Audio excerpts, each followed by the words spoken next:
Hello நண்பர்களே, நான் உங்கள் சமையல்காரன். இன்றைக்கி நம்ம என்ன பார்க்க போகிறோம்னா, ஒரு பீட்ரூட் குக்கும்பர் ஜூஸ் பார்க்க போகிறோம்.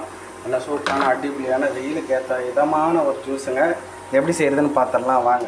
அதுக்கு தேவையான பொருள் ஒரு சின்ன ஒரு பீட்ரூட்டு, ஒரு 2 பீஸு குக்கம்பரு, எலுமிச்சம்பழம், இது 3 நம்ம மிக்சியில் போட்டு நல்லா அடித்து எடுத்துக்கலாம் வாங்க. எடுத்து வச்சு போட்டாச்சு நண்பர்களே. நம்ம குக்கம்பரும் பீட்ரூட்டும் போட்டுவிட்டோம்.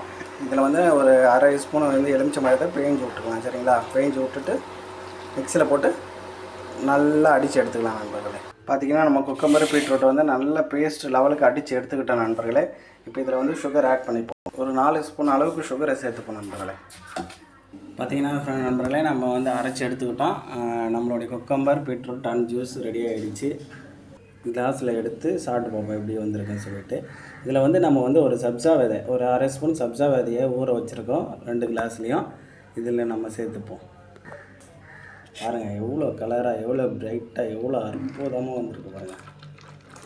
அப்பா, இந்த சப்ஜா விதைக்கும் இந்த பீட்ரூட் வெள்ளரிக்காய் ஜூஸுக்கும் வேறு லெவலில் இருக்க நண்பர்களே. இங்கே பாருங்கள், சும்மா நல்லா பிரைட்னஸாக வந்திருக்கு.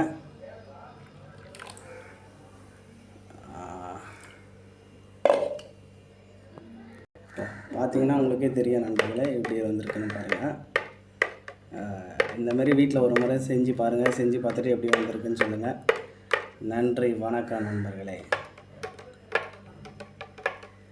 இந்த சப்ஜா விதை, இந்த பீட்ரூட்டு, குக்கம்பர் இதெல்லாம் உடம்புக்கு நல்லது. ஒரு முறையாவது இந்தமாரி வீட்டில் செஞ்சு பாருங்கள் நண்பர்களே. செஞ்சு பார்த்துட்டு எப்படி வந்திருக்குன்னு சொல்லுங்கள். சரிங்களா?